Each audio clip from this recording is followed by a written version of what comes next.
ये Islamabad high court को के मुंह पर तमाचा मारा उन्होंने, और इसलिए मारा है, जाहिर है यार उनके इस पर कॉन्फिडेंस ये है ना कि ताकतवर इदारे उनके साथ हैं, लाहौर हाई कोर्ट उनके साथ है, इलेक्शन कमीशन उनके साथ है, हुकूमत उनके पास है, इख्तियार उनके। अस्सलाम वालेकुम नाज़रीन, आप देख रहे हैं नया पाकिस्तान में हूँ नकी गर्देजी। इस वक्त मैं मौजूद हूँ इस्लामाबाद हाई कोर्ट के बाहर।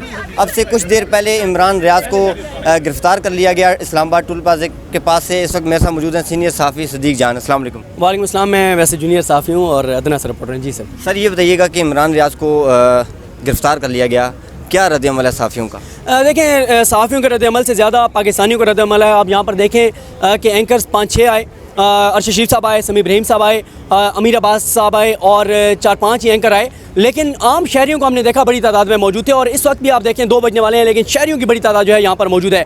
आम पाकिस्तानी बात कर रहा है, अवेयरनेस आ गई है, लोगों को नज़र आ रहा है। और लतीफ़ा मैं पहले सुना चुका हूँ हाफिज़ जी वाला आपके यूट्यूब चैनल पर, वो दोबारा सुनाने की ज़रूरत नहीं है। लोगों को नज़र आ रहा है कौन करवा रहा है, कैसे करवा रहा है, क्यों हो रहा है। तो अब इन चीज़ों से कुछ नहीं होने वाला, क्योंकि अब ये आप कितने लोगों को गिरफ्तार कर सकते हैं? 2 को, 4 को, 5 को, 10 को, 20 को। और अब किस केस में गिरफ्तार करेंगे? 302 में थोड़ी गिरफ्तार करने वाले हैं। 6 दिन रखेंगे, हफ्ता रखेंगे, 10 दिन रखेंगे और कितने दिन रखेंगे? तो ये बहुत अफसोसनाक है, ये बहुत शर्मनाक है और मेरा ख्याल है इससे नुकसान होगा। और ये जो मौजूदा हुकूमत है ना, ये असल में इस हद तक बूटों में लेट चुकी है, और ख़ास तौर पे मरीम नवाज़ साहिबा जिन्होंने बूटों पर ज़बान रख दी है। और बिलावल साहब लेपालक थे पहले, अब मरीम नवाज़ साहिबा को भी गोद ले लिया गया है। तो ये डान लीक्स करने वाले, ये इदारों पर हमले करने वाले आज उनके बड़े मोहब्बत में गिरफ्तार हुए हैं। तो ये शाह से ज़्यादा शाह के वफादार बन रहे हैं। मेरा ख्याल है इससे पाकिस्तान को नुकसान होगा, इनको फ़ायदा होगा। ये नून लीग जो कर रही है ना, इन्हें पता है कि इससे इदारों को नुकसान होगा, पाकिस्तान को नुकसान होगा, इनको बहुत फ़ायदा हो रहा है।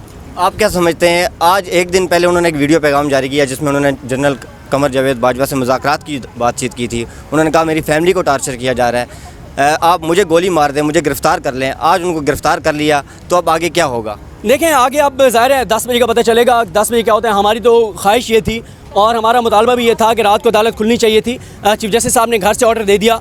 उन्होंने कल सुबह 10 बजे जो है वो तलब कर लिया है IG इस्लामाबाद को, उनसे पूछा जाएगा।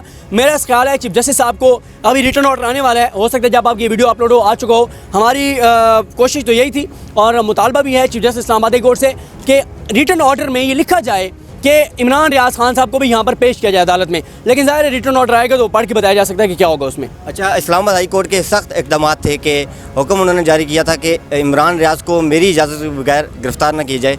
क्या ये इस्लामाबाद हाई कोर्ट की वायलेशन हुई है?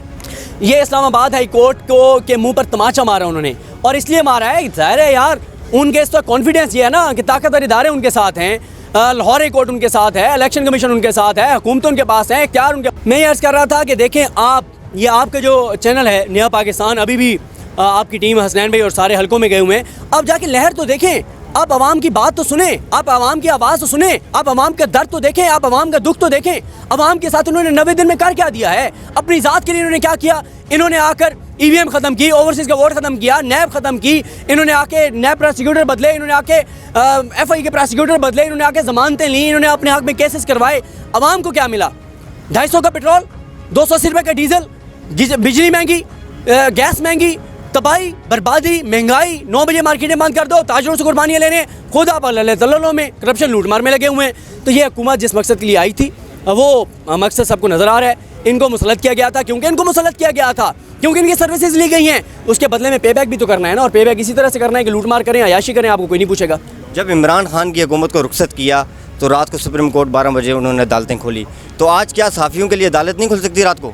देखें, मैं नाजायज़ अदालतों पे को क्रिटिसाइज़ नहीं करना चाहिए। मैं ज़ाती तौर पे समझता हूँ जो अभी चीफ जस्टिस साहब ने अहकामात घर से दिए, मैं उनको भी अप्रिशिएट करता हूँ।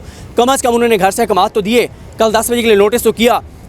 मैं समझता हूँ चीफ जस्टिस पाकिस्तान को भी इस मामले को देखना चाहिए, सुबह को भी सोमोटो लेना चाहिए, उमर बंदियाल साहब को, और ये देखना चाहिए कि क्यों पाकिस्तान में सहाफ़ियों के साथ और उन लोगों के साथ ये हो रहा है जो इस रजीम को नहीं, रजीम चेंज के ख़िलाफ़ बात कर रहे हैं, जो इस हुकूमत को नहीं मानना चाहते। भाई अगर आपकी सुलह हो गई है, अगर आपके मामला तय हो गए हैं, तो अवाम के इसमें क्या कसूर है कि अवाम बात भी ना करे?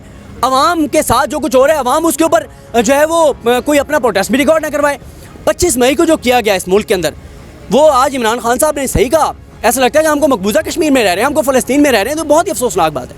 अच्छा, अगर इमरान रियाज को रिहा ना किया गया तो सहाफ़ियों का अगला क्या लाएअमल होगा? देखें, सहाफ़ती तंजीमें क्या करती हैं मुझे इस बारे में नहीं पता, लेकिन समी इब्राहिम साहब, अरशद शरीफ साहब, आरिफ मीर भट्टी साहब इन सहाफ़ियों का जो भी अनाउंसमेंट होगी, जो यहाँ पर आए भी थे अमीर अब्बास साहब, हम उनके साथ खड़े होंगे और उनके शाना बिशाना खड़े होंगे और बिल्कुल उनके पीछे खड़े हैं। जो वो हुक्म जारी करेंगे हम उसके पाबंद होंगे। बहुत शुक्रिया।